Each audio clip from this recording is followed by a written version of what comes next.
Hey everyone, and welcome back to the Firefighters podcast, where we seek to develop, inspire, and motivate the world of the emergency services operator through a series of wide-ranging conversations. Now, before we go any further, just hit that rate, follow, or subscribe button on whatever platform you're listening to. It's a key performance indicator for us and helps us reach even more people. Now, here's what we've got for you today.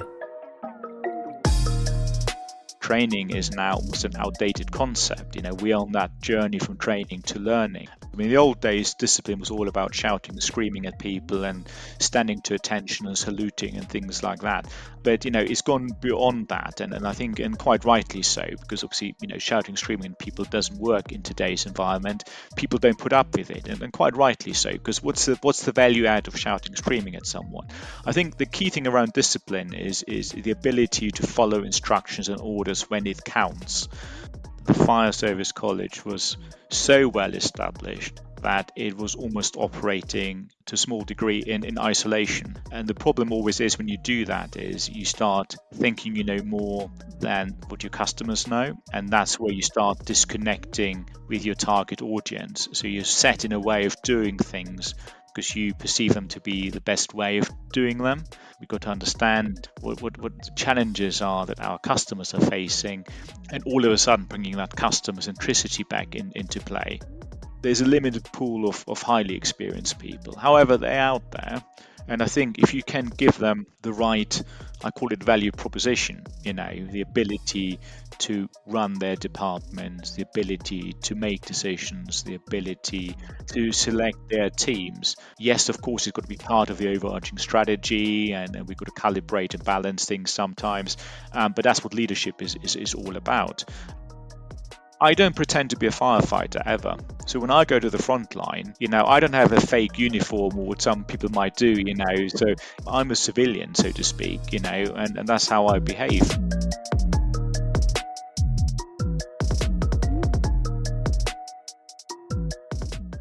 This episode of the podcast is brought to you by Gore-Tex Professional Fabrics. Now, we all know the working environment of a firefighter is filled with challenges. We face serious risks on the job, such as heat exhaustion, burns, physical and mental stress, and we frequently come into contact with high levels of toxic chemicals. Now, I have been wearing Gore-Tex for nearly 2 decades on the front line, working in hostile environments, tackling challenging incidents from firefighting to water incidents and in urban search and rescue environments. Gore-Tex have a well-earned reputation for protecting professionals in the fire and emergency services through their family of highly innovative, waterproof, breathable moisture barriers that exceeds global performance standards and are trusted worldwide.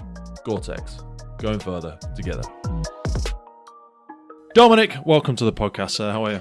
Very good, Pete. Good to be with you. Looking forward to our session. There's a variety of things I want to get into our conversation about today, but I'd love by starting with a little bit of context around sort of who you are, the background of your career, and the role you do now, if we can. Of course, absolutely. So I joined the Fire Service College just over 3 years ago, in the summer of 2020, in the middle of COVID, and very much on sort of a transformational remit, coming in, assess where we were at that stage, and then come up with a plan on how we want to take the college forward into the future. And probably my background is quite relevant to that. So prior to joining the Fire Service College, I worked for a big education company called Pearson. I ran 7 technical and vocational colleges for them, predominantly in the Middle East, but obviously also very closely involved in the UK FE sector. And prior to that, I worked for a big outsourcing company called Serco. I did strategy for their defense business, transformed their Germany business, and also ran their regulated aviation business. And that's quite, sort of a link back to my original background, which was in civil aviation. After university, Really? I did all sorts of things, running airport operations, aircraft leasing, and you name it. So that's how I started off, and then went into the more corporate world, and very much always with a sort of a transformation focus, which seems to be my background. And it's a double-edged sword, because on the one hand, of course, you always get tagged as a transformation person, so you always get tapped on the shoulder for those, whilst obviously it's also very, very nice to be able to see the transformation through into business as usual. And I think that's where the Fire Service College is really great in terms of my journey, because we've done the main transformation part is still ongoing, but we are now much more akin to business as usual, and it's actually quite nice to see. A lot of the heavy lifting appears to have been over the last few years, or maybe 5 or so years, I'd say. Yeah, absolutely. I think COVID obviously made life quite difficult. So I can't praise the team more highly than that. The way they handled that situation. Because by the time I arrived, the college was fully reopened. Of course, we had one-way systems, everything was segregated, learning bubbles, you name it. I mean, it was quite surreal now thinking about it. Now we're back to, being in as a, fully operational college, and incredibly busy as well. I mean, we grew 28% year on year. We've got about 15,000 people come through our front gates, the highest number ever, certainly since Capita took over in 2013, but probably since the 90s, to be honest. So having gone from, this incredibly restrictive, sort of environment with COVID this, COVID that, into an environment which is now back to, really vibrant, people engaging with each other, is absolutely fascinating. But the team did an outstanding job. So when I arrived, that made my life much easier because I could focus in straight away on how to move the college forward rather than having to deal with the day-to-day aspects of having that COVID regime in place. Transformation is like one of those interchangeable words from change. I think there's like a cultural aversion to change, isn't it? But I always say to people, look, change is expected, change is natural, change is growth, is evolution, is development, is transformation, however you want to term it. In a past life, I was a CI lead, so it's continuous improvement. So we did, I'm sure you've probably done all the courses, Six Sigma and Lean and Kaizen and large scale problem solving and all that sort of stuff. And there was an aversion, like when teams would be told that we'd be getting dropped in to see them because we'd be trying to help with an efficiency or a behavioural change or, waste reduction or whatever it might be. But I always say firefighters don't like the way things are and they don't like change, which isn't true, but it's just one of those funny sector jokes people like to say. But change is necessary because when we actually look at the role, and I know this is only actually a micro part of what the conversation we're going to be having today, the emergency services, first responder community, but also military, I've been going through such colossal changes over the last couple of decades. The role that we do, the diversification of it, the expansion of the different roles and aspects and skill sets. It's huge, really, isn't it? Oh, absolutely. And of course, we at the Fire Service College, we got to be fully involved in that, and I think the problem traditionally has been that the Fire Service College was so well established that it was almost operating to a small degree in isolation. And the problem always is when you do that is you start thinking you know more than what your customers know, and that's where you start disconnecting with your target audience. So you're set in a way of doing things because you perceive them to be the best way of doing them, but it's the way it's always done. Exactly, but the environment around you is moving on, and I think the biggest change that I was able to bring to the Fire Service College is to basically turn that around and say, look, we've got to start listening to our customers. We've got to understand what the challenges are that our customers are facing. What does the wider environment look like? And all of a sudden bringing that customer centricity back into play. And that's twofold. One is, of course, you've got decision makers who decide, what courses to procure, so to speak. And that could be either, in the chain of command within a fire service, or it could be a local authority procurement officer who doesn't really know that much about fire. But also, of course, is the wider cultural aspect. And that is, really, really important. So when we look at recruits coming into the fire service nowadays, their expectations are fundamentally different than those recruits might have had 10, 20 years ago. And we got to make sure we respond to that, because if we continue... And also they're coming into something different. It's like the people have changed and the thing has changed. So when people say things like, oh, you don't need to reinvent the wheel, The wheel has completely changed its shape, and the people rolling the wheel have changed as well. Life has changed, culture has changed. It absolutely has, and especially the involvement of technology within the fire service itself. If I look, I mean, I'm sort of double-headed. I run the fire service college, but also Capita Fire and Rescue, which delivers the Defence Fire and Rescue project. So that's the outsourcing of the MOD's, civilian firefighting capability. But all, We had James Mullins from Flame. Do you know yes, James? absolutely, yeah. I'm sure you know. You've got a couple. Yeah, we had him on the podcast yesterday. Fascinating. Oh, mate, the stuff that they're doing there. And they said they had a couple of units at the college and they'd been well received and working with the team and stuff like this. Things like that. And again, the romantics of the world will have an aversion to any sort of developments in technology. But yeah, some of those things, I know that's only one very small example, but it's very fascinating. No, it is. I mean, we spent about 90 million pounds on transforming defence fire. 138 brand new vehicles, the latest stage appliances, but also brand new PPE. Technology to aid maintenance of competence, but also things like virtual reality and augmented reality training solutions. It's a very different way of approaching training, and I think equally, of course, is training is now almost an outdated concept. We are on that journey from training to learning, and basically, rather than it's just chalk and talk as it might have been, we are conveying a piece of information. We expect you to memorize that piece of information, and then when you get assessed, you read it back to us, basically. I think that's a very difficult shift for people who historically, again, it would just be Pete Wakefield's sign off. Oh, I think Dominik's good enough. But now, for far better, because people used to spend a career in the fire service or a career in the military, come out with no formal qualification. Whereas what people need to, and I remember one of our previous guests, the head of SFJ Awards, the lady's name escapes me. That is horrific of me. Anyway, she said we really need to remind ourselves that we're an adult education now. This is not, we're not just playing about with people and saying, oh, I think they're there or thereabouts to look like a good egg to me. The world of accreditation and adult education has been a very difficult transition for a lot of people in this sector, understanding the need for an equal and fair and transparent assessment and all that sort of jazz. But it really does empower and give people a lot more credibility in the incredible work that they've been doing because they are getting official, and I know the college, you get accreditations and certificates for all of the courses. Absolutely. Everything we do is accredited, and that's on purpose because it does basically provide a quality assurance framework around everything we do.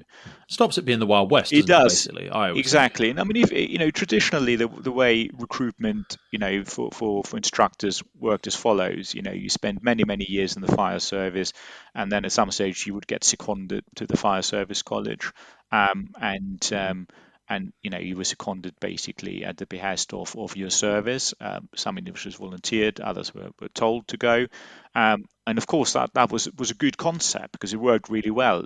Everything the fire service college delivered was somewhat provided for by the sector, whether it was appliances on loan or secondment, whether it was people on secondment, but that was always very much then operating in an environment that people had been used to, bringing in their experiences from different services, and there's a lot of good in that, and it was a very successful. It did stink of nepotism a little bit sometimes as well, though. It was a little bit my mate's mate, and I know this was long before your time, but it was a little bit of that. And that's Pete Wakefield's personal opinion, because I know that's been a tough transition for people to get away, because sometimes that happens to the detriment of students as well, historically. Yeah, I mean, our focus is on absolutely professionalizing everything. So our instructors are highly professional.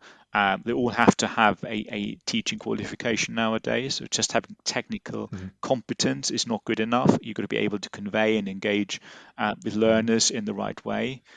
We do, have mandatory CPD, that continuous professional development approach.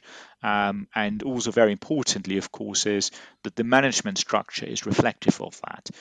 So the management team does predominantly come out of the education sector, because that's where their expertise is, and then working with SMEs who are very, very experienced, obviously bringing in the subject matter expertise, but also making sure it does all happen within a modern, advanced learning framework. And that obviously then is very beneficial for learners, because what we are making sure is that the knowledge is conveyed in an environment that they are getting used to.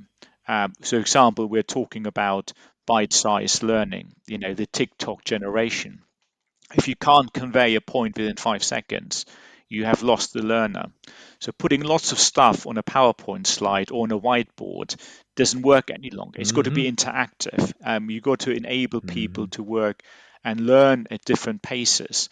So that's where technology comes in. Everybody having a handheld device and being able to do, learning, not necessarily their pleasure, but in a more flexible way, because some people pick things up more quickly than others.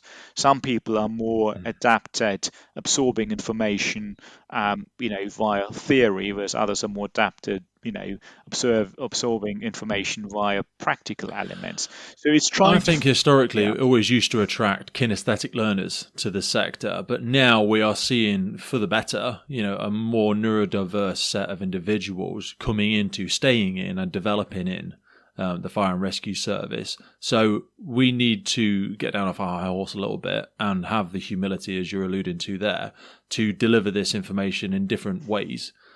Because historically, those would just say, "Oh, you know what? Dominik's just not getting it. He's just not a good egg. He's just not getting it." Well, it's like a relationship, isn't it? Is it how you're hearing it or how I'm saying it? Because I'm sure Sally or James or whoever would say it a little bit different than maybe Dominik would get it, or it's the way in which we're translating that information. Absolutely, and also very importantly, all the learners that come to the fire service college are capable of doing the job, because they've been selected by their respective employers, i.e. the fire and rescue services. We don't get involved in that. The students come to us, after all the initial selection has taken place. So, we know when they come through our door, they have passed the assessment hurdles that the individual services have put forward. So it's our job is to make sure they all get successfully through the course. Obviously, we've got to deliver the learning outcomes. That is absolutely critical. So, inevitably there is the odd learner that is struggling to achieve those. Clearly, we'll work with the service to help them along the journey. Most of them do get back on track ultimately and successfully pass out and then continue their learning journey with the respective services. Unfortunately, there's the odd person that might not make it on the first go. Some of them do come back subsequently and do very well, because they had a chance to reflect and adjust maybe on how they go about things. But unfortunately, there's the odd one here and there that unfortunately does drop out for good. But that's part of the learning journey as well. If you realize that you're not suited for that job, or there's certain aspect of the job that don't fit people's expectations, it's much better to make that decision early on rather than plow on and then ultimately fail further down the line. I think that's a misservice. Sometimes when people go, anyone can join. Yes, anyone can, as in from any background, from any origin. But I'm not saying everyone can do it. And I couldn't be a high-level accountant. My mum was. I would struggle. My mind doesn't work that way. I couldn't be a firefighter. I don't like working at heights. It is a prerequisite, or being able to work in very confined spaces. So you've got to have a certain ability to do that. That's true for any job. And as you rightly said, we can't all be accountants or this or that.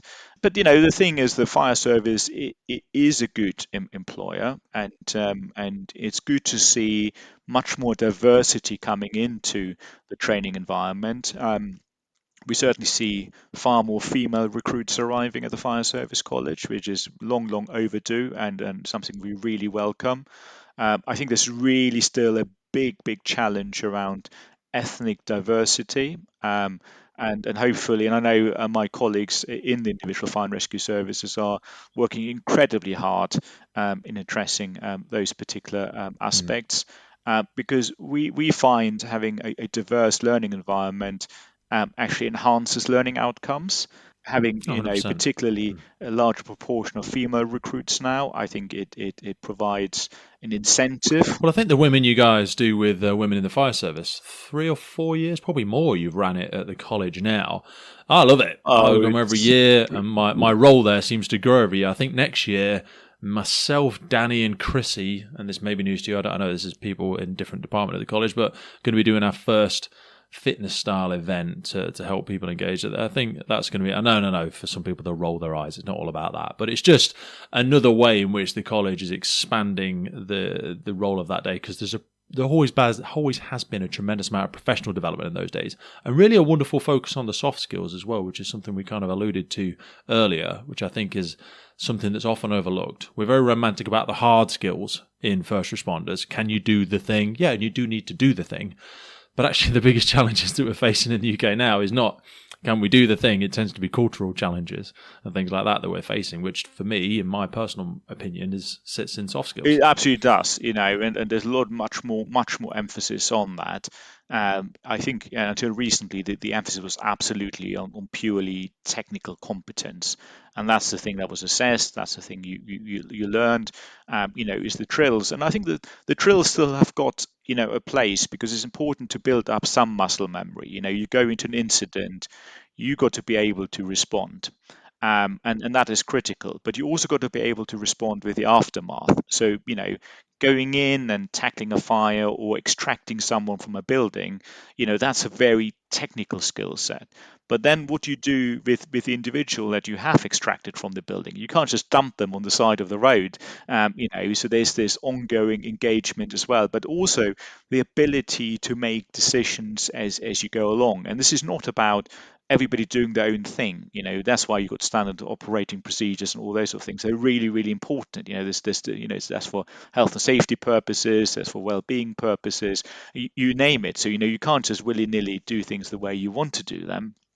But sometimes it is important that if you see something that obviously needs to be done differently, to have the ability to engage. And I think that the two major incidents in more recent history, Grenfell and Manchester, of course, have highlighted a lot of those sort of aspects. Is like, yes, you've got to have a standard approach, but sometimes you've got to have the agility and the ability, to respond to the situation in a slightly different way. And if I look the way incident command and leadership has evolved, certainly over the last few years, it's very, very different than to what it used to be.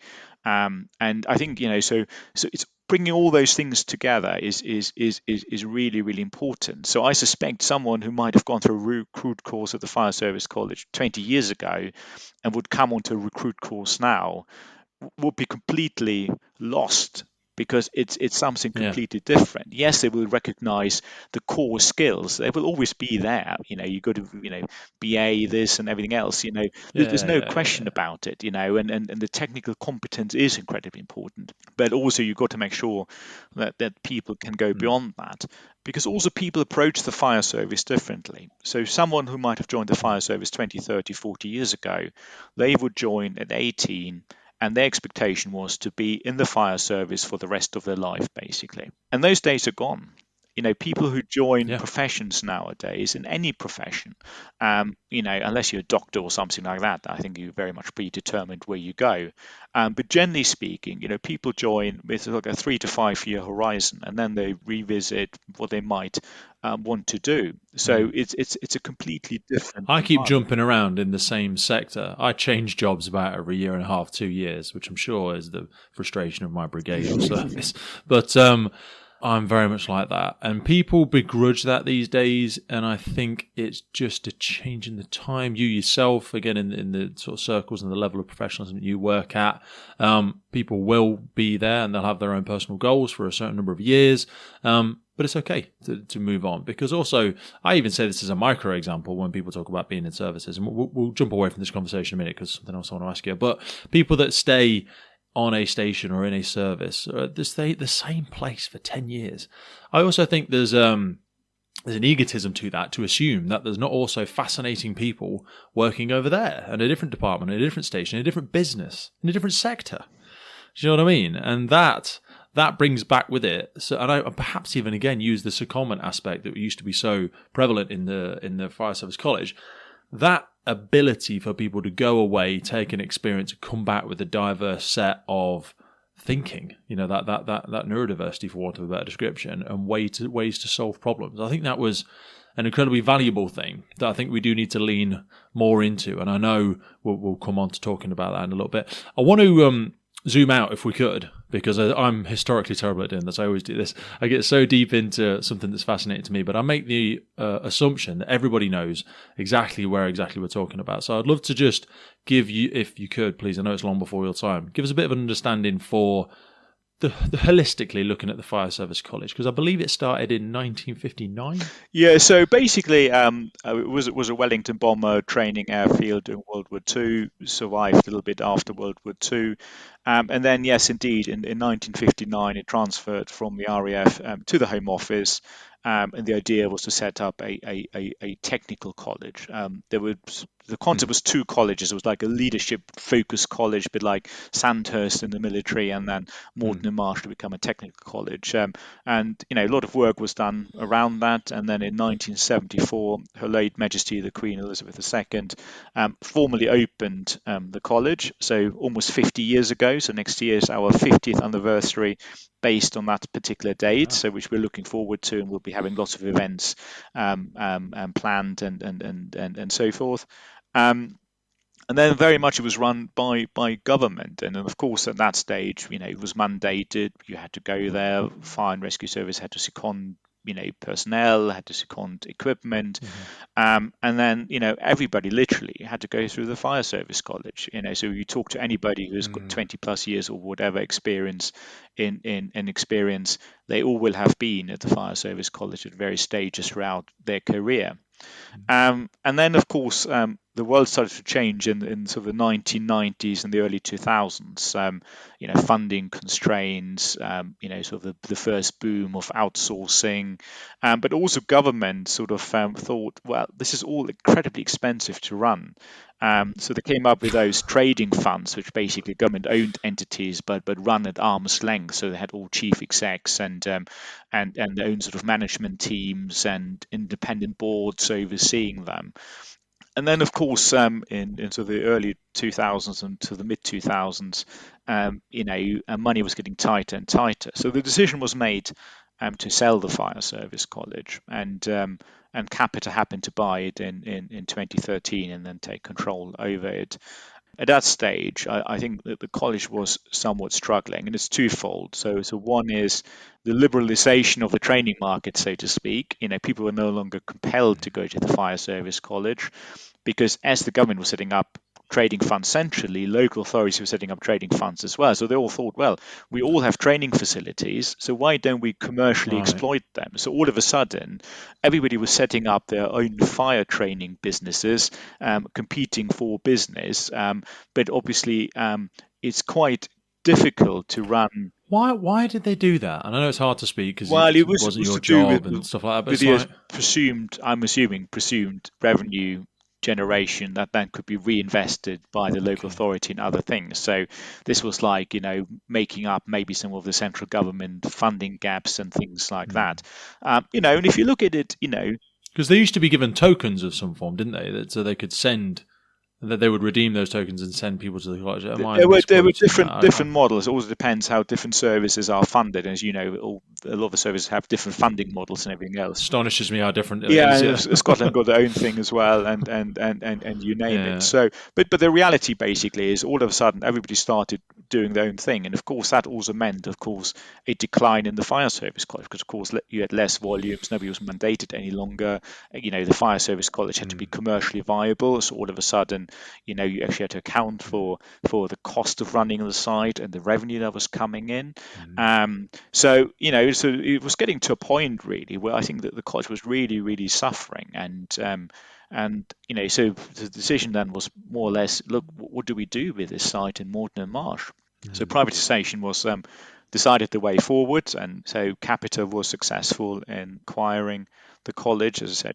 Up until that point, was it solely fire services that were being trained there? Because I know, and then again, it's the Firefighters podcast, but we speak to military personnel, we speak to police officers, paramedics, and I don't know if it's just today, and I wonder if you could give some context around how far back, because the diversity of training that happens there, has that always been the case? Because it's used tremendously. Oh, it's much more diverse than it probably ever has been. And again, obviously, I wasn't around in the early days, but of course, absolutely, the focus was on fire.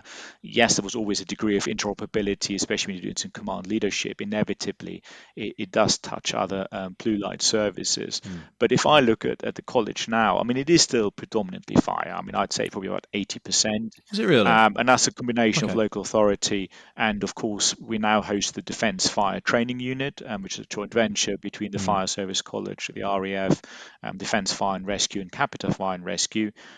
That was a great decision, because I think they that's harsh, in my very limited understanding, they struggle to train their own individuals to a similar level because they haven't got as many subject matter experts, because it's not the core part of their business, similar with airports and stuff like that. And this is just my own personal opinion. Well, I think the challenge for the RAF was that RAF Manston, where defence fire training took place, it was aging infrastructure, and it's incredibly expensive to provide and maintain the sort of infrastructure you need. So as part of the DFRP contract, that new training establishment was established, and very importantly, of course, it is a phase 2 training establishment. So there's military discipline and rigor around it, but also bringing in the best from both worlds, basically. So we're RAF instructors and civilian instructors working side by side.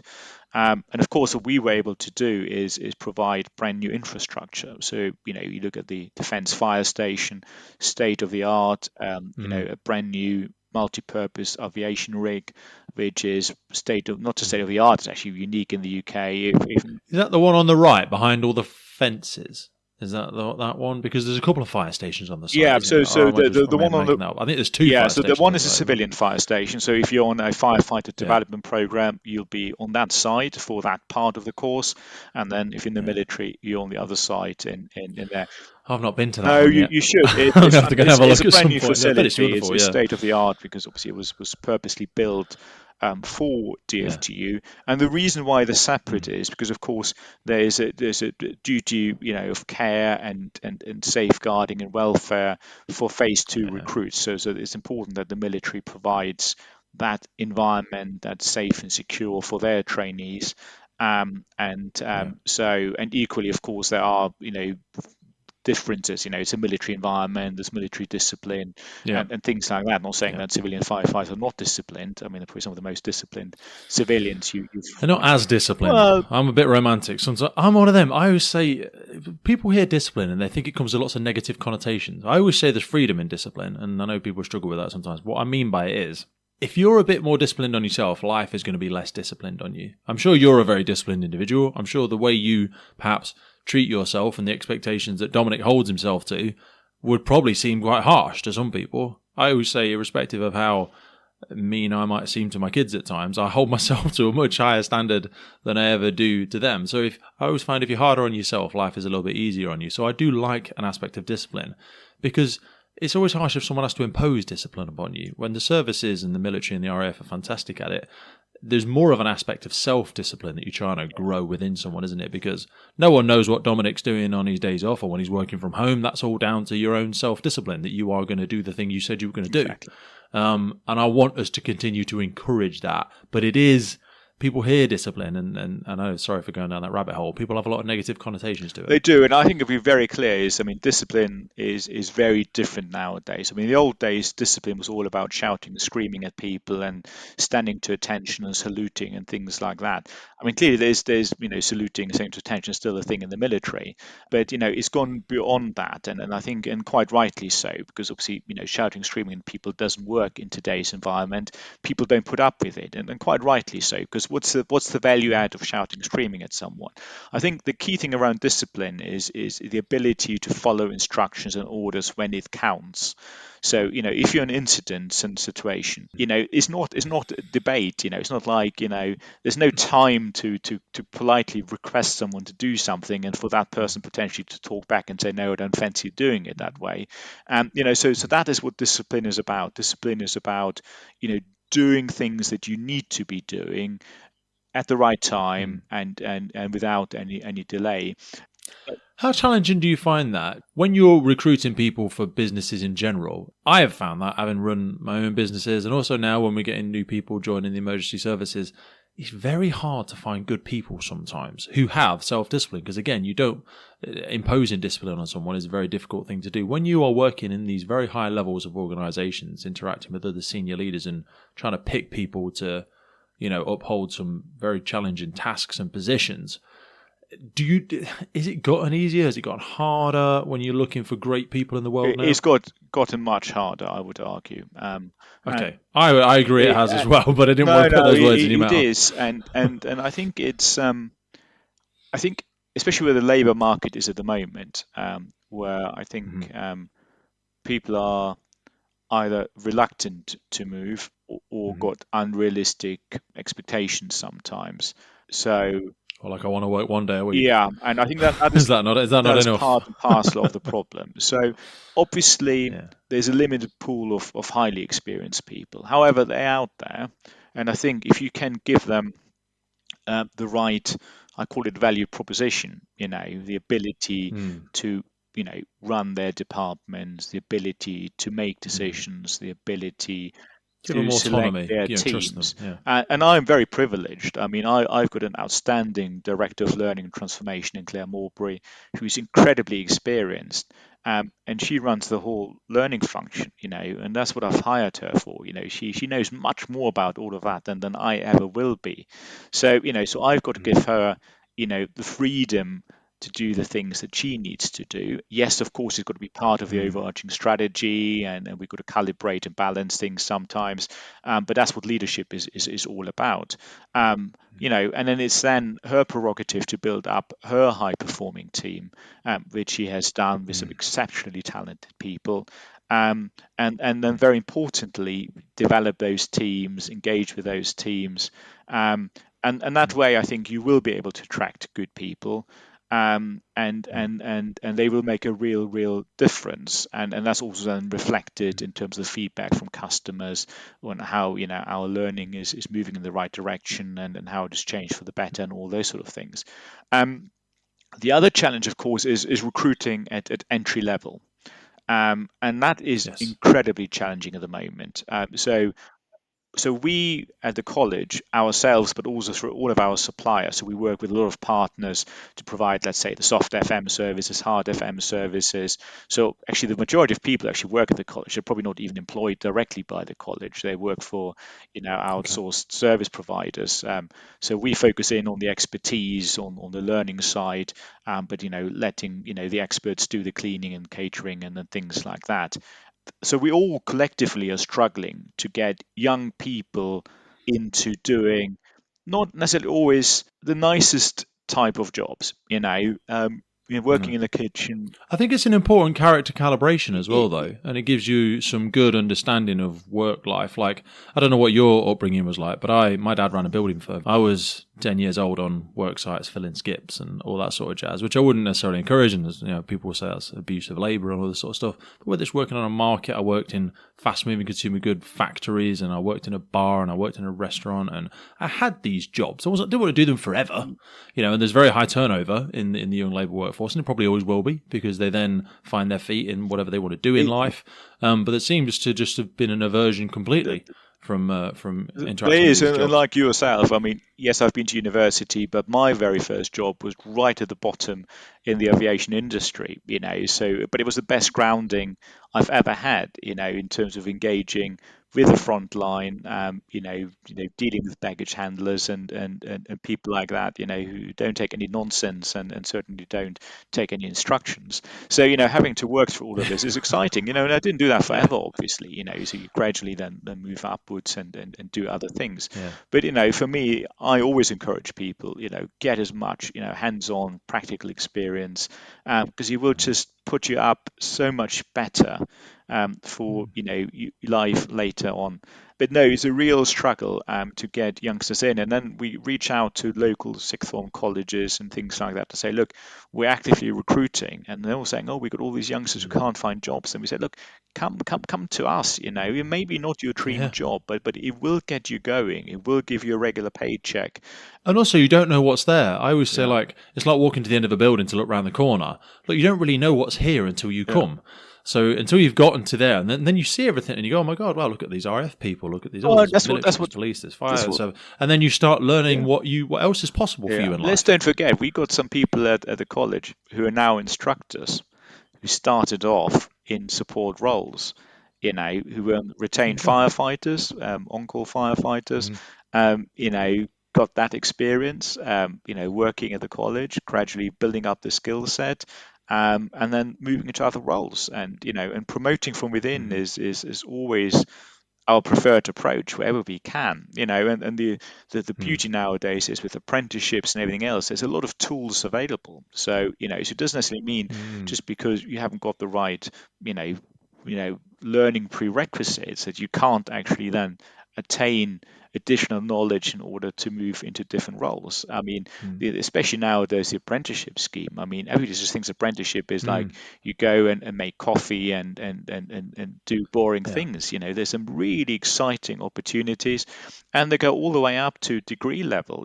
So it's very different.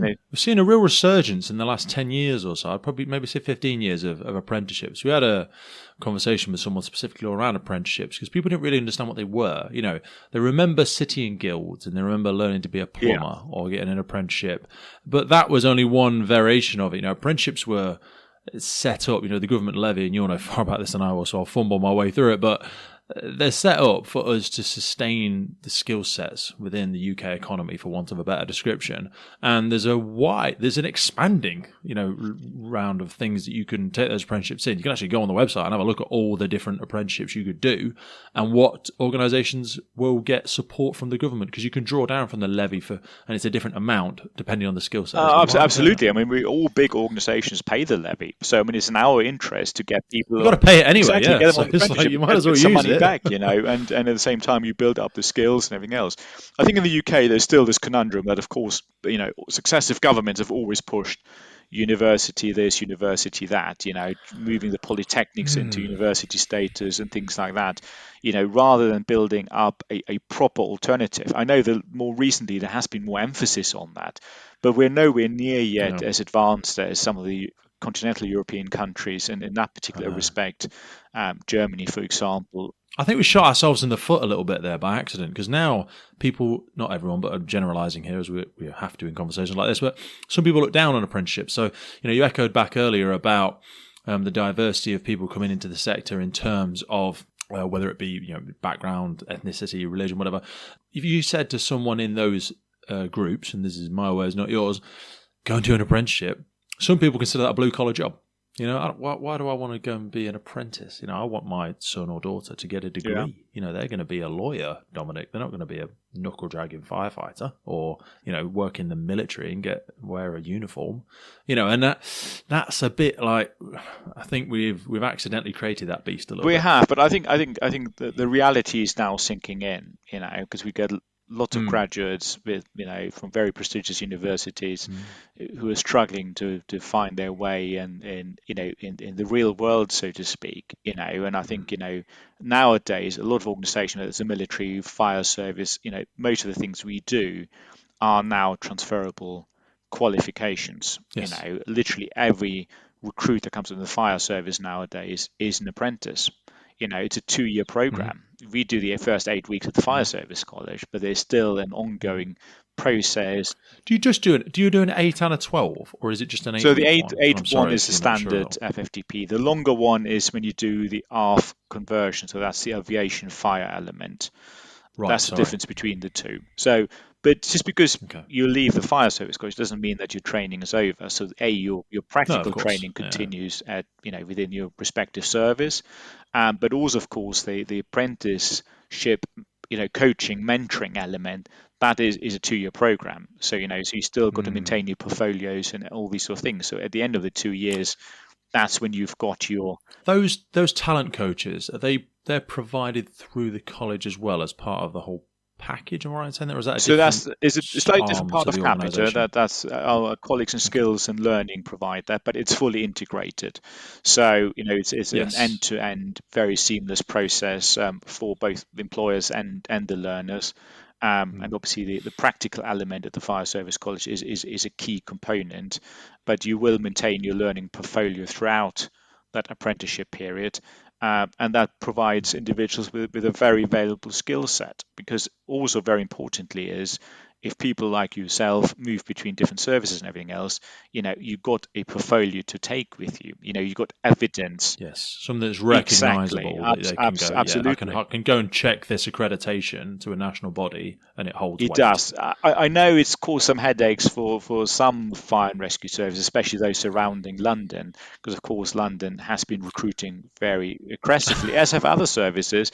On the one hand, of course, having transferable qualifications is great, but I Mhm. do appreciate that some of my customers do feel the strain sometimes, and when it happens. But Yeah. saying that, of course, it's down to individual services, and I've got the same exactly in Capita Fire and Rescue. Is, of course, you got to remain an attractive employer. You got to think outside the Yes. box how you attract people in the first place, but equally how you Mhm. retain people. And I've got that at the Mhm. fire service college as well. Is retention? Mhm. It can be a challenge. I've got people coming out to me saying, "Look, Mhm. Dominic, I can get a better job down the road." And sometimes you've got no choice but to say, Go on "I'm then. afraid No, I I'm saying. can't pay you that."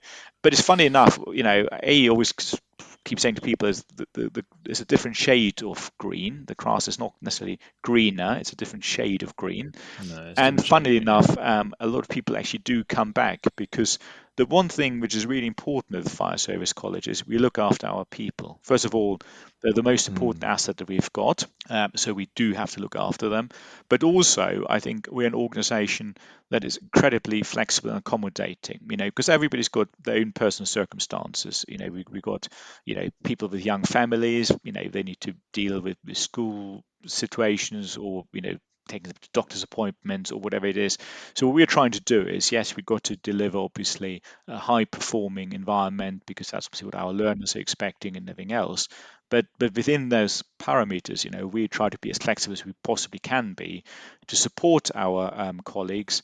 And so I think people do appreciate that. Yes, maybe the money might be slightly more next door, Mhm. but But I also think about it like the military and also like places like Google. I know they're different ones for people to think about, but like it's a very much a package deal from my experiences with the college, because you get to the space for personal time. I'm talking on site now, space for professional development. There's space, there's accommodation, there's food, there's health and exercise. You're part of a very interesting thing. And like I say, the reason I use Google as an example, because they set their facilities up so people can be there without it being a stressful, debilitating environment. The college is quite a nice place to be. yeah, and then equally, if, we take obviously health and safety incredibly seriously. So, all the work Mm. we're doing around, that part as well is making sure that our colleagues, are in a good environment, from a well-being perspective, being recognised for the hard work Mm. that they do. And I think that's really really important. So I think coming back to the transferable skills, you know Mhm.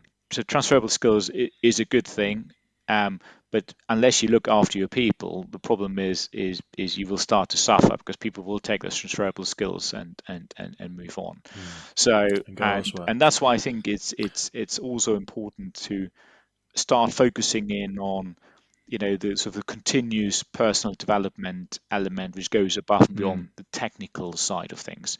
So obviously, the fire service tradition has been always very, very, keen on maintenance of competence. I mean, absolutely critical. You've got to maintain your technical skill set, and then as you progress through the ranks, you've got to continue to build up and enhance and expand your technical skill set. I think nowadays there's the additional dimension of leadership, management skills, and things like that. So we are seeing a big shift now taking place where there's much more emphasis on those additional skills on top of the technical competencies and I things think like they that. were assumed skills as problems in the past. They were assumed people would develop self-awareness, soft skills, assertiveness, ability to have difficult conversations, manage projects, whatever it might be. So we taught people the hard skills and everything else was a little bit assumed.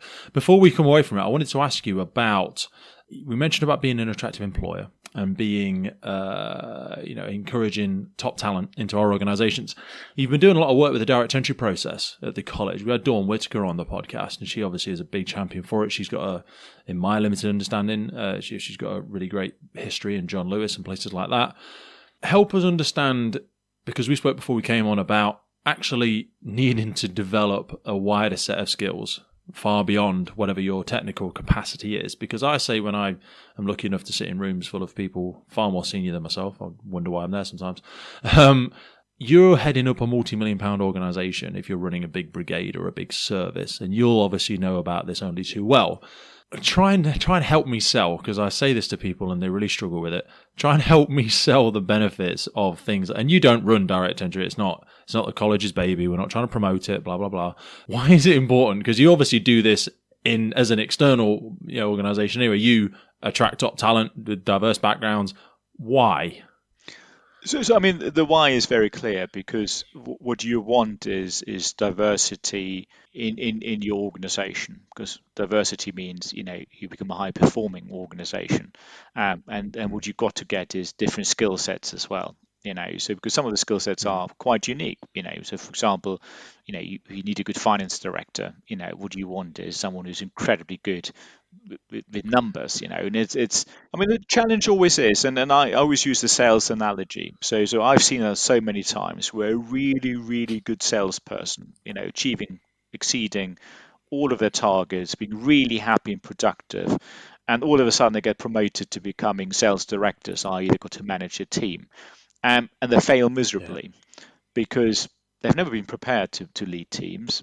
Just because they're a good salesperson themselves doesn't necessarily mean they are a great people leader at the same time. And sometimes people shoot themselves in the foot doing that, without giving people the right training and support and everything else. So I think there is absolutely a case for natural in-house progression. You start off at a station, and then you become a crew manager, a watch manager, a station manager, and so forth. And that's good, because you've got to give people the opportunity to progress. I think the danger always is that you become too reliant on direct entry opportunities where you bring in people from the outside.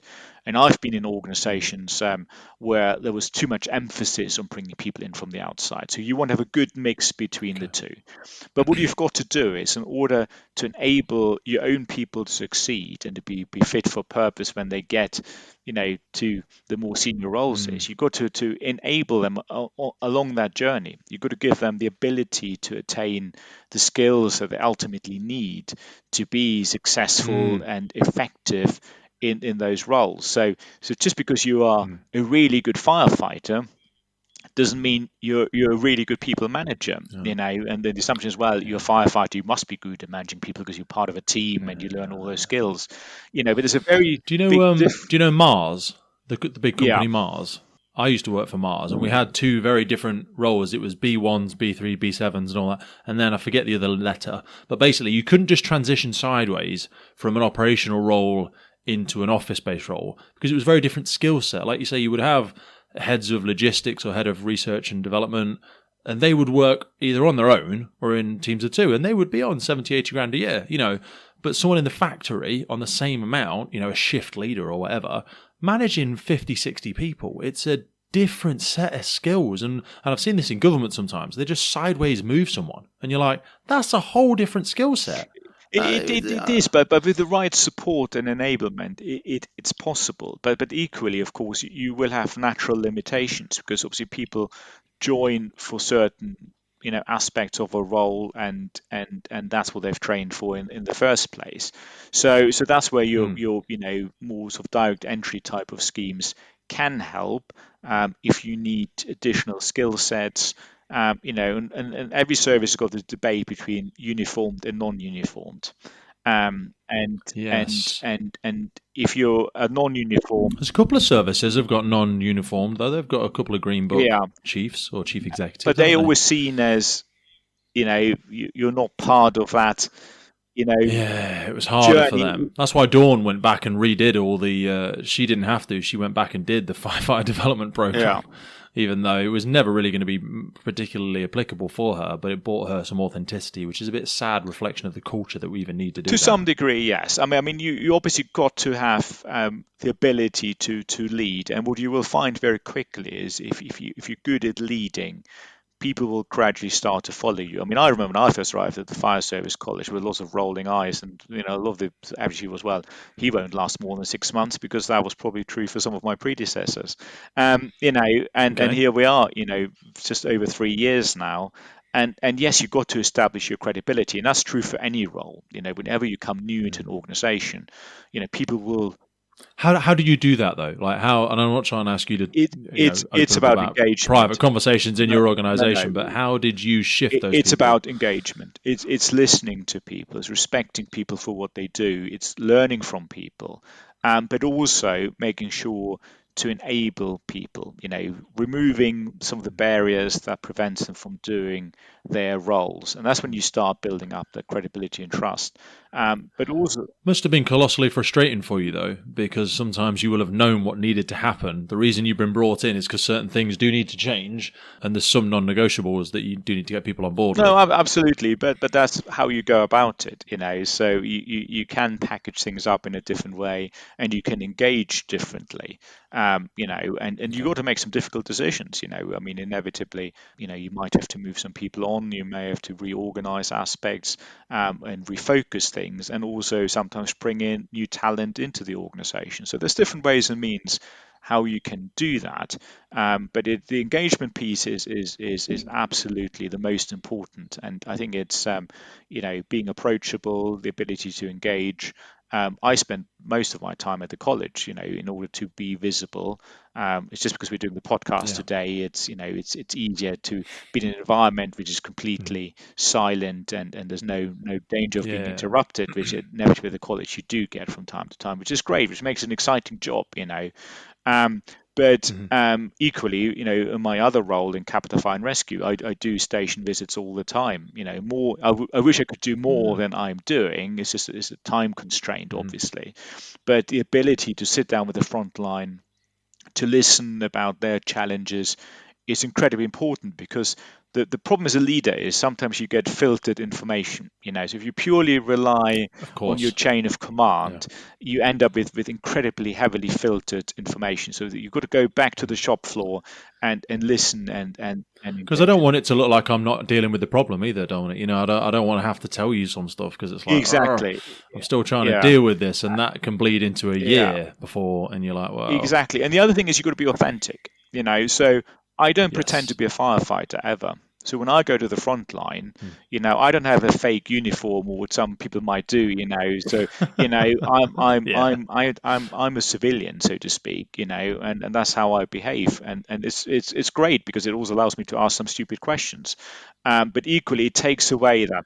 I'm a firefighter and I ask stupid questions all the time, so don't worry about It that. takes away that imposter thing, as well. So, Yeah, yeah, and yeah. I'm privileged in Capital Fire and Rescue. I've got Alec Clark as a chief fire officer, highly experienced, very well respected, and he is Hmm. the professional leader, when it comes to technical aspects of running a fire service. That's his expertise, and at the same time, it also means that I can ring fence people from having to worry about P&L this and P&L that, and all those sort of Yes. things. That's where I come in. I'm the.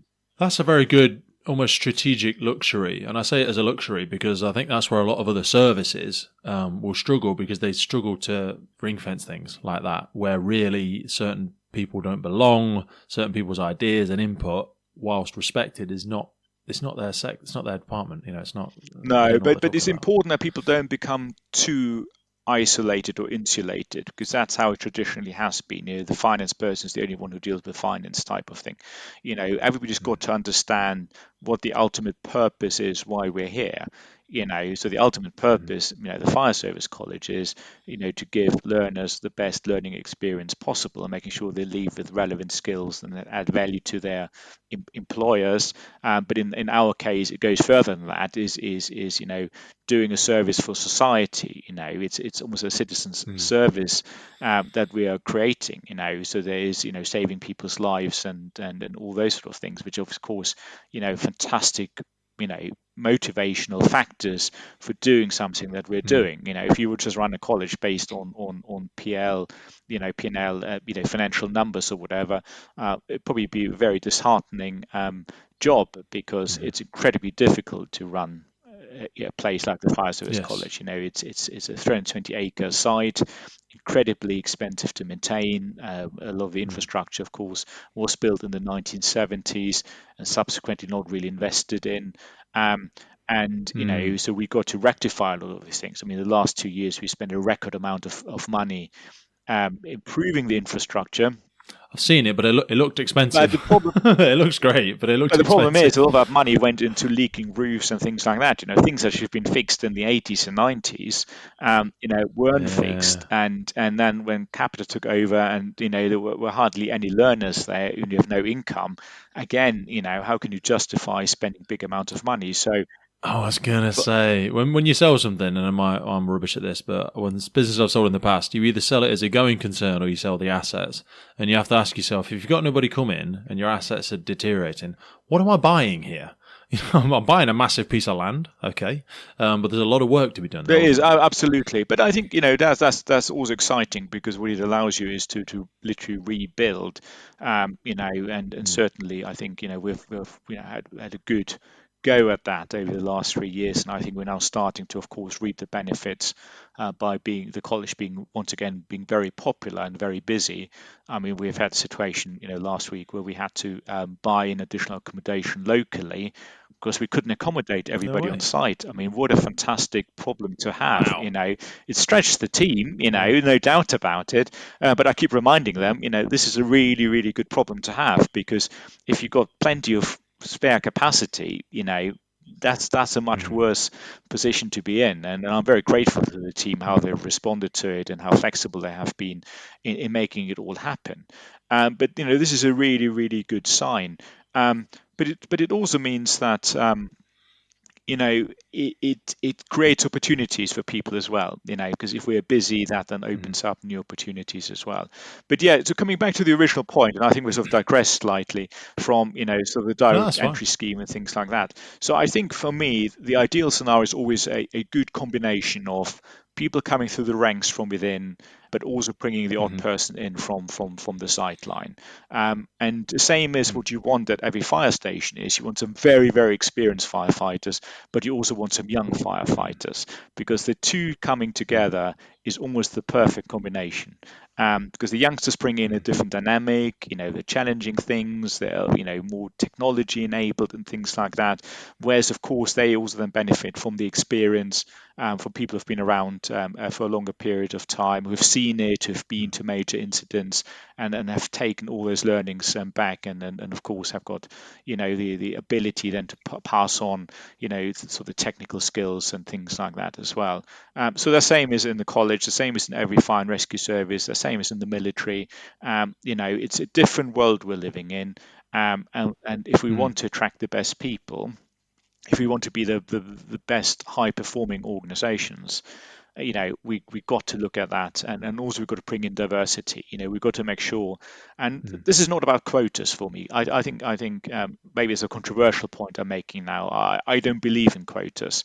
I believe that we should provide naturally an environment where anybody feels comfortable. And certainly for me, diversity is incredibly important. If I look at my senior leadership team, I'm in the minority, and I think that's a good thing. If we look at our instructor community, unfortunately, it is very white male dominated because, of course, we are recruiting from a limited pool. So hence why we're working incredibly closely with organisations like Women in the Fire Service and so forth. How can we get more females into the fire service? How do we get more people from ethnic, diverse groups into the fire service in the first place? So then we can recruit from within that community the next generation of instructors and things like that. Equally about instructors, it was all about seniority in the old days. You get to a certain point, you're Yeah. now going to become an instructor.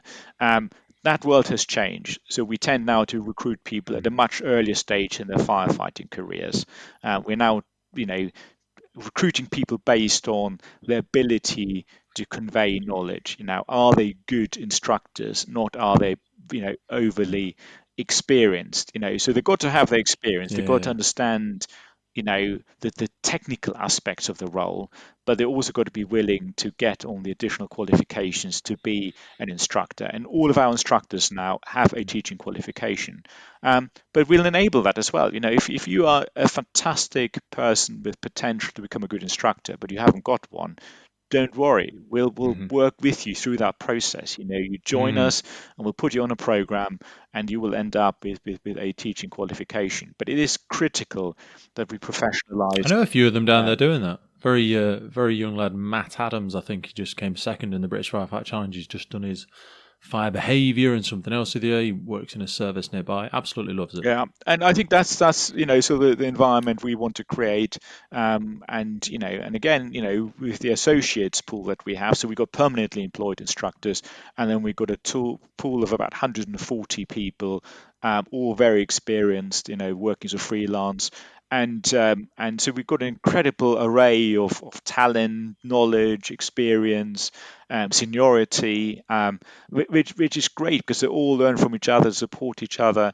It creates a really sort of dynamic environment, which then, of course, basically means we've got a fantastic proposition to take forward to our customers and ultimately to the learners. A lot of the people that have gone there have said, as well as trainers and associate instructors or associate tutors, I think they're referred to, the exposure they get to people from different organisations. And this actually, perhaps a different direction I'd like to go now is, we spoke a lot about the UK Fire and Rescue Services training there, but there really has been, in my limited interpretation, limited exposure, a real growth in the international work, the aviation, the oil and gas, the resilience training. Is there a lot more international training happening there, or is that just from my personal meetings of individuals? It seems to become more of an internationally attractive training I centre mean, as the well. brand is recognized around the world. So, I mean, clearly we're Yeah. well positioned for that. I think for me, it's always important to have the right balance. There is a risk to become over reliant on international business, and I think during the more sort of difficult times of the college, that might have been the case, where we had, 200 students from a specific country, for example. I mean, that predates me, but, the strain it puts on the overarching environment. So I think we do have a good mix of international customers, and they enjoy the experience when they come to the fire service college. It's seen as worldwide, as a standard setter. We are accredited, not just in the UK, but also in the US and other countries, so we can offer qualifications Oh, which are really? relevant to their systems, especially in a lot of Caribbean countries have adopted US standards rather than UK standards, so Mm. it's important to have the right qualifications available so that they obviously are, suitable for their environments. But equally importantly, of course, is the diversity across, the national resilience and critical national infrastructure environments. So whilst, as I said earlier on, probably about 80% of what we do is still very heavily fire and rescue service focused, we're working with police forces, ambulance services, organizations like National Highways, National Grid, utility companies for all sorts of activities. It could be courses that they're attending, but it could be also utilizing our 320 acres for their own purposes. So national highways, for example. It is a gorgeous site. It's massive, Absolutely. I isn't mean, it? this is the benefit. We've got a motorway, we've got a train set, we've got, all sorts Mm. of rigs. We can Yeah. simulate any sort of, incident that Mm. might possibly occur in the UK, if not worldwide. So, it gives. I've seen that you're recently invested in some of your high-rise facilities as well. When I was down there recently, I see there's a lot of work going on with some of the high-rise fire behaviour There structures as is well. Seems to be some investment going on there. absolutely. I mean, we are looking at quite an ambitious program to Oh, really? replace a lot of our training infrastructure over the next few years. So obviously, there is a lot to be done, so it can't all happen in one Mm. go. But certainly looking how we can, particularly bring more technology into the training environment. So and the Okay. idea really is to make training as attractive and accessible as possible without losing the real touch. So the unique aspect of the fire service college is that ultimately you can always practice a near real life type of scenario, and that makes it unique in the Yeah. UK, unique worldwide, I would It's argue. the best playground in the It UK is. for It it, is isn't a it? it is a fantastic playground. It allows us to simulate situations and put people through those situations in an almost near real life scenario. But equally at the same time, of course, is there are health and safety considerations, the environmental considerations nowadays, and that's where immersive learning technologies can help. So I think that's where actually it's going to become more and more of a unique opportunity because I know you're really upgrading a lot of your, I mean, they were pretty good anyway, but the decontamination procedures and the protection for firefighters, because it is going to become one of the few sites in the UK eventually where people can do carbonaceous burns safely. Because you're nowhere near residential, you've got it set up, all the incident side is all one side of the fencing, it, and there's a very clear separation It, between it all, isn't there? it is, but we still have got an obligation both on the health and safety as well as on the Yeah. environmental side. So, so we certainly will never ever burn just for the sake of burning, and I think, No, no. and equally when you burn, you try to burn as cleanly as you possibly can, so. And I think that's important. That's the right thing to do. And also, of course, it prolongs, the life of the infrastructure, and again, it Mm-hmm. reduces the risk to individuals as well. But of course, what you can't do is make it too easy, because then people will not be prepared for the real thing. So that's ultimately the goal is. That's the downside that's happening in a lot of places where they're just training with some synthetic smoke. Or I work with an organisation where I travel around the UK and accredit endpoint assessments for apprenticeships. And there's a huge spectrum of good to very poor training facilities, in my personal opinion, and the opinion of many others.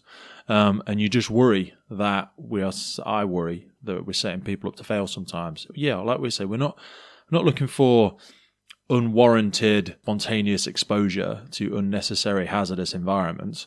But when it does come to that just initial acquisition of skills or that assessment criteria, you do want to be able to bring as much realism in a safe manner into the scenario as possible. Otherwise, I just feel you set people up for failure, and I think that's quite unique about the college and the resources that you have. Absolutely, and the assessment piece will always be in a real scenario. But in the early stages, Mm. getting people prepared, immersive technologies have a really important role to play. And so what you do is Mm. you ease them into it. And so by the time they get to the real burn, it will almost be second nature to them, because they will Mm. have gone through the scenarios, they will have practiced them, and then gradually they got the first burn. Then they take the lessons learned from that first burn, again utilizing technology, 360 cameras, and all those are things where you Mm. can then go back into the classroom and you can go back into the scenario and, as you say, have a look over your shoulder with your 3D goggles on. You look over your shoulder, oh, there's another Mm. exit, I didn't see that, and this is exit, which makes blends basically the practical training with the technology element, which makes it a unique place. So so the vision we've got is we can't just burn for the sake of burning. So we can't No, do no, no. that. Equally, we can't just put people into a classroom and then expect them to be competent as a result of that. So so there's it's a Mm. staged approach to it. And that works really, really well. And I think it's the ability to use technology to enhance learning rather than to almost replace learning, because not everything is a computer game. There's some real serious stuff out No, there. of course. But then if we look, for example, Yeah, into command and leadership, if you would want to stage some of those really complex scenarios in the real world, you would need hundreds of actors, equipment, and that simply is not feasible. It wouldn't be affordable, but also it's just practically not feasible. So utilizing technology there, makes a real difference. The beauty of what we've got is with technology is we can play parts of the scenario for real and then combine it with the technology. So you might have someone sitting in a control room, and they can have video links doing like a tabletop exactly to a exercise, couple and of then real. one sector or one aspect. Exactly, which some of our competitors can't do. So it's either purely tabletop or I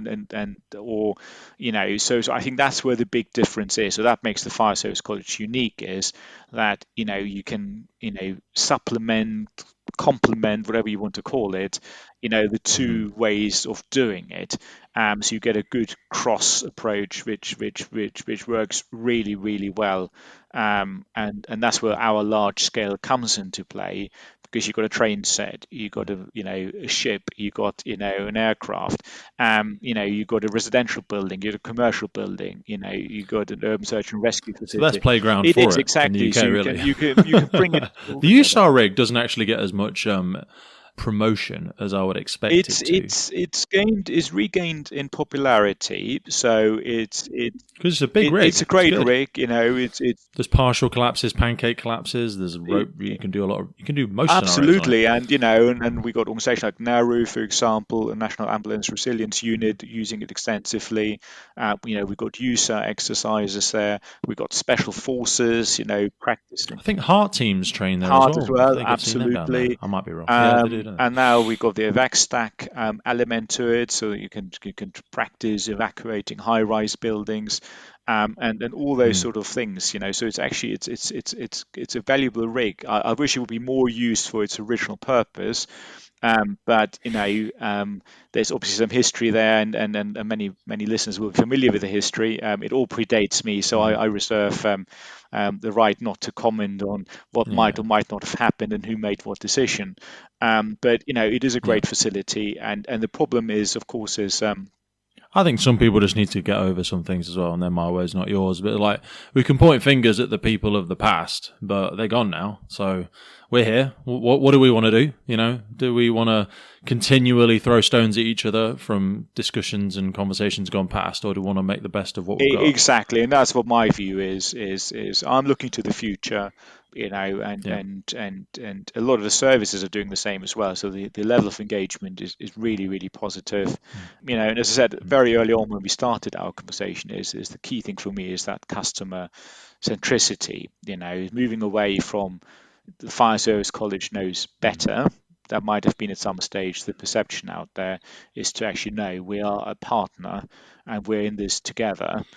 So in that partnership mindset, to have that customer focus in our heads, what are you hearing from, when you speak to the leaders of these organizations, when you're speaking to chief fire officers and other organizations as well, what are some of the big challenges coming over the hill for them? What concerns do they have, either that they are not equipped for, or they feel the UK Fire and Rescue Service is not? What are they asking the college to help with in terms of solutions, or just in terms of conversationally, what are their concerns? So again, we alluded to leadership and management skills early on. That is a common theme. Cultural change management is a common theme as well. But also, of course, recruitment, i.e., attracting people into the fire service, and very importantly, retaining people in the fire service. Those are key aspects. It's very expensive to bring people in. It's very expensive to replace people. So that is clearly an element that always comes up. And of course, health and safety is a critical component around, how do we avoid people getting injured, and the UK is is I wouldn't say is unique in that sense, but I think around the world there's a slightly different outlook, and I'm not saying that that's right or wrong. That's for others to judge. But you know, and quite rightly, we are as concerned about a firefighter's life as it is about someone who needs rescuing or whatever might be the case in the incident. Whereas I think in other countries, it's the focus is much more on, I shall call them the victim or the people. They seem to have a much higher risk Yeah, appetite. Certainly, when I look and speak with some of the American yeah, models and other European aspects, there is, and I don't think it's right or wrong, but like you say, there seems to be a higher acceptance that it's part of our job. We're entering these dangerous yeah. environments. We're going to take reasonable risk to save savable life and all that sort of jazz. But I also think, even historically, that's why people have come to the UK, because we tend to be a little bit better, I think, at procedures, at managing risk, Exactly. at command and decision making. But yes, that pendulum can swing, and it can, for someone such as yourself, act as a barrier to being able to do No, something I don't responsible. see it as a barrier. I think more from a customer perspective is helping our customers to enable them to operate in that Okay. sort of environment. So, and of course that's also part of our culture at the college. I mean, health and safety is number one, two, and three priority. There's no Mhm. question about it. And that's looking after our own people, is looking after learners, is looking after visitors. And I mean, what keeps me awake at night is not, do I hit my numbers or not? I mean, that's whatever it is. I mean, I'm sure my bosses probably might have a different view on that, but is it? But that's already been boxed It, off, as in that it, should already have been it is planned for. exactly, There's a strategic plan going towards that. exactly. It's the uncontrollables, the concerns at the lower level. If someone Ab- got hurt today on a- a course, they shouldn't have. Absolutely, and this is, every time I engage with anybody, it's always, there's always that in the back of my mind. Okay, how can we make it a safer place? And we've got a lot of support. We've got a fantastic in-house health and safety team at the Fire Service College, who are constantly looking at every aspect of what we do. There's this health and safety culture instilled in everybody, but also is, of course, investing in facilities, equipment, PPE, for example. I mean, everybody at the college has got Mm. brand new PPE or workwear, whatever the roles are. It's all state of the art. It's fit for purpose, and things like that. In the old days, you could access the incident ground, and you could walk around the college. Everything is now segregated. We've got systems in place, access Mm. control systems. So we've done a lot of work over the last 3 years around that.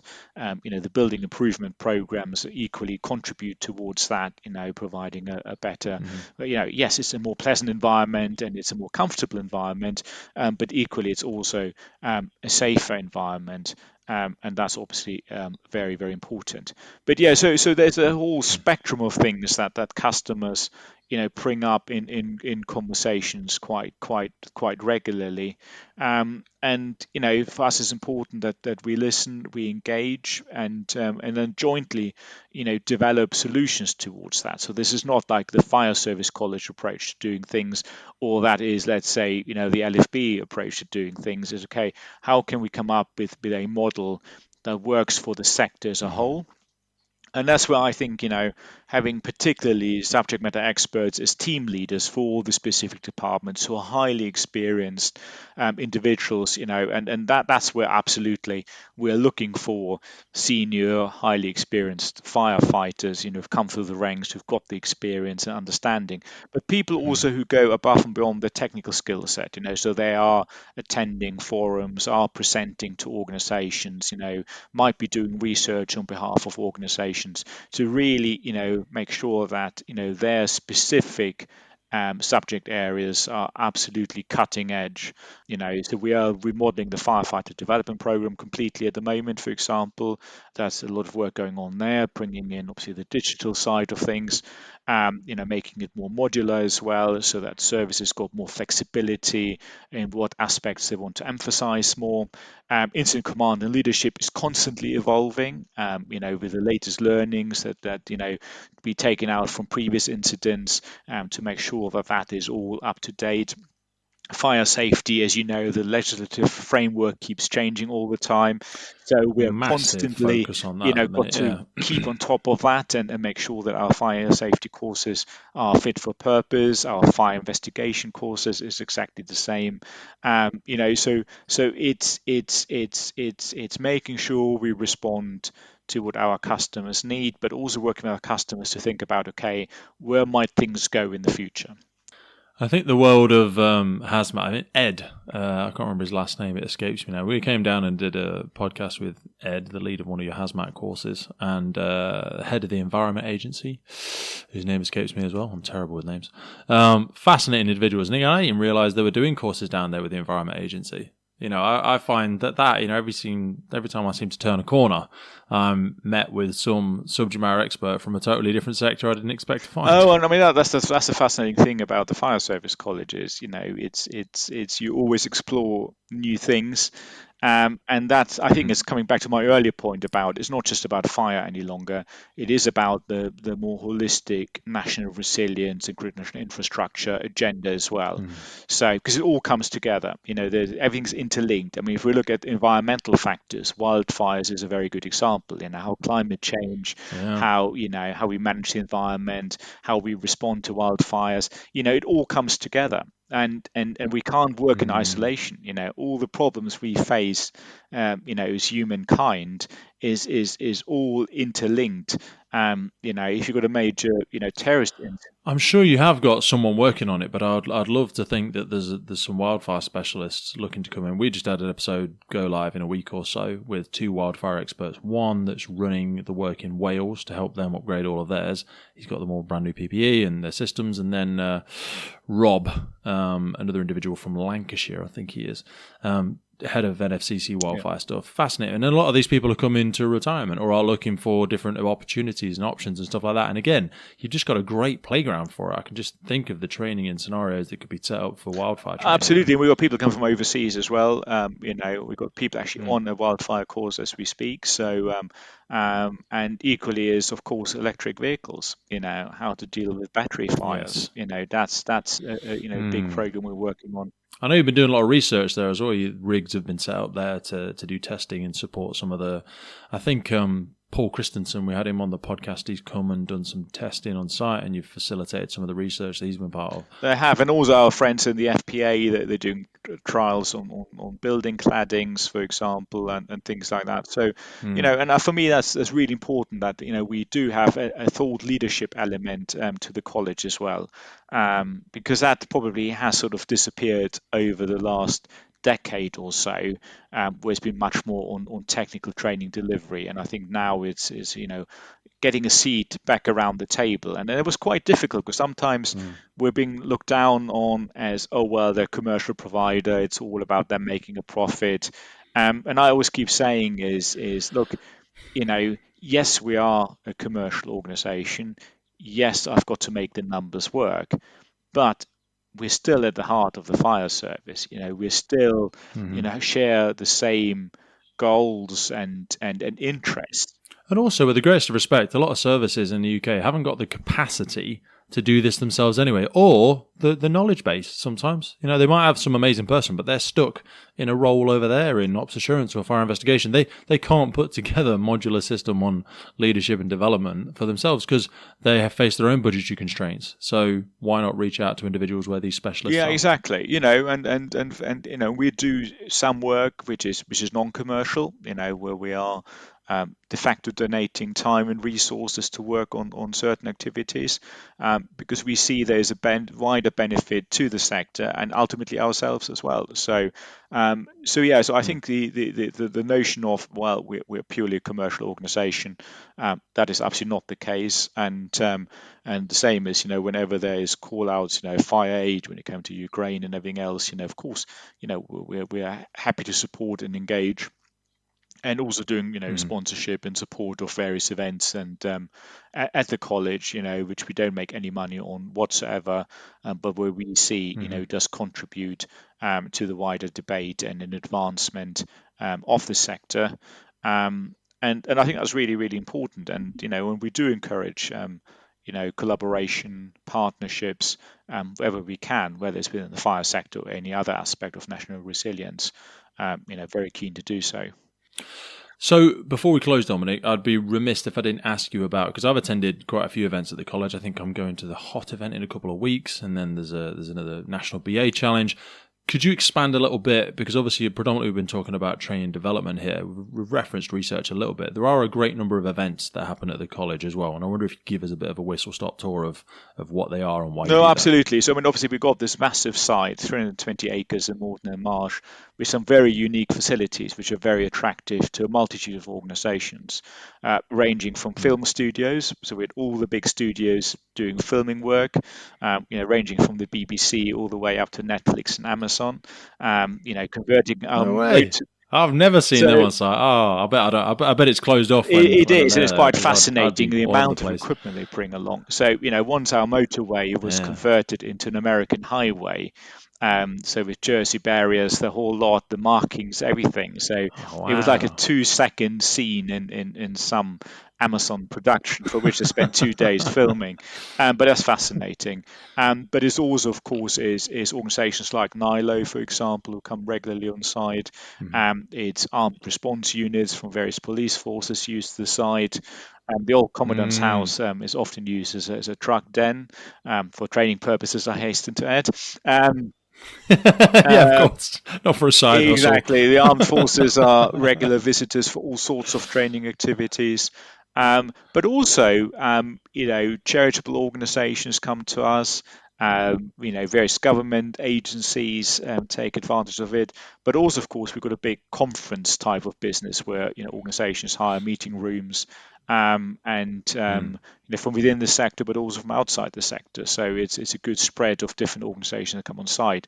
Well, it's based in the Cotswolds as well. It's a wonderful place to visit, to go and have a meeting, have a great lunch. Well, there's accommodation at some selective weekends on booking.com, especially during the summer months. So if you want to stay at a good standard accommodation with access to swimming pool and gym and various other welfare facilities, there's a much more cost effective. I didn't know people could book that as well. No, Wow, it's obviously never to interfere with our core mission.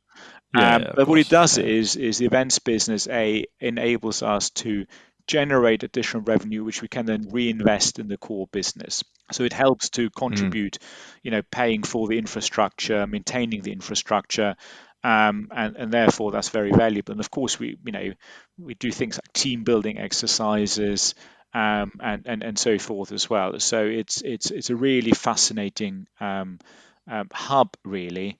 For all sorts of activities, but also for the community. So the gym is open to local membership. We're the only large-scale gym in the vicinity. Swimming pool, local schools are coming for that. Yeah, I've seen when I'm down there. There's some children's swimming clubs that run from there, local and primary other health school, clubs, other schools using us. The local football club uses our pitch from time to time. So we're part of the community, and that's very important to us. Most of the people who work at the college live in the community. Of course, we're a major economic factor in the community. We're the biggest employer in the district. So, and of course, local communities, they are neighbours, so we've got to be responsible, a responsible neighbour to them. Can't upset the neighbours, No, Dominik. absolutely not. So, and I think also the community engagement piece is very important. So we got fireworks night back this year, which we had to stop during COVID, obviously, and things like that. So, I'm really pleased where we are at the moment. I think we've come a long way, and that's due to the hard work of all the employees of the Fire Service College, but also, of course, the trust and the confidence that customers, have given back to us, which may have sort of disappeared for whatever reasons, and it is good to, be seen as a partner. And as a centre of excellence once again. So very grateful to that, and equally, obviously, it's always good to see all those learners who come through the college, of course, starting very successful careers in their respective professions. good to engage with them down the line. So now, having been there over to 3 years, I do now start seeing some people coming back. But also when I go out and about to visit customer organizations, it's actually quite nice to bump into people, who have been recently through the Fire Service College. The vast majority of people have really, really positive experiences there. And I think most people, like you say, if people that have been in 10 or 15 years, I know a lot of people are retiring now, they all have been there at some point in time. And they always say to everybody else, or they always say to the recruits, because I run a lot of recruits courses now, have you been to the college yet? That's usually one of the first questions that people ask, because it is also such a great networking place as well. You meet people from all over the country, but certainly sometimes all over the world. You make those connections, sometimes for life. Oh yeah, I met so-and-so down at the college. They were training with, Warwickshire, Derbyshire, Manchester, London, whoever they were training with, and then you see them again. You go back for your instructor's course or requalification or an event like Women in the Fire Service. And it's, I want it to remain that, because I'm a little bit romantic about it, I must admit, but I also just think if the things that have happened in the last 3 to 5 years hadn't have happened and we had have lost it, you'd never have got it back. Oh, it would be a housing.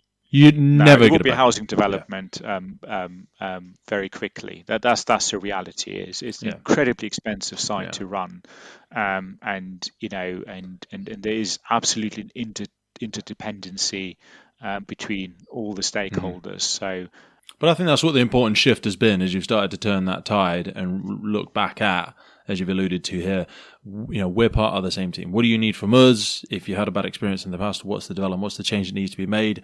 That receptiveness to, without seeming too tongue-in-cheek, be the eternal student as you instruct the students, you teach and grow the students to remain the student yourself and say to people, what is it you need? What challenges are you facing as the leadership teams in these organizations? And my sincere hope and belief is that will now continue. I think that's like a turning tide as we see this changing of the guard. There are more people in the services now that have had very positive experiences with the college versus 10, 15 years ago, perhaps. And I only see that perpetuating, I think. Yeah, and I hope so as well, and if not, then I will be very, very disappointed. But yeah, no, I'm looking forward to the future. I'm not going anywhere, so I'm enjoying the journey. Good man. It's incredibly hard work, but as I said, with the right team, with the right support and the right engagement from customers and learners alike, it's absolutely fascinating. And I wake up every morning looking forward to what challenges that day brings. And every Friday evening, if I can escape, because sometimes there's obviously weekend events and things like that, it's nice to reflect on a busy but very successful week. Well, like we said, I think a lot of the heavy lifting, not all, but a lot of the heavy lifting has been done. And now, to coin a phrase, we've got the right people on the bus. All the wheels are on the bus. And now it seems like it's starting to really build momentum. Now a lot of that big heavy lifting and change has been done. I want to be really respectful of your time, but thank you so much for coming on with us there, Dominik. I really, really appreciate it. It's a real humbling compliment for us as well, because I've been to the college many times. I've wanted to bring this to an audience that is perhaps different from the standard audience that people perhaps engage with, because like everything else, communication is evolving, and I didn't expect to get you. So it's very, and I know we're all normal people and no one's more important than anybody else, but your time is very precious and you've donated nearly 2 hours of it to me today. So I want to thank you very much. No, Pete, my pleasure. I really enjoyed that as well. So thank you. The Firefighters podcast was created to recognize, acknowledge, inspire, and hopefully even motivate these incredible individuals who have chosen to be part of the first responder community. Our drive and purpose is to create a legacy resource for the current and future generations of firefighters and first responders. We get some incredible feedback from listeners and guests, and as the podcast grows, our desire to create longevity and sustainability means that we are asking for the support of our listeners. If you want to support the podcast, if you want to get discounts to our merchandise, hoodies, clothing, coins, patches, tallies, and also access to all of the incredible documents get shared with us from our podcast guests and sector leaders, then please head over to our Patreon page, and for just £3 a month, you can support the future of the podcast. Please finally hit that follow, subscribe, or rate button on the platform you're listening, and wherever you are in the world, please support your emergency services responders, and thank you for listening.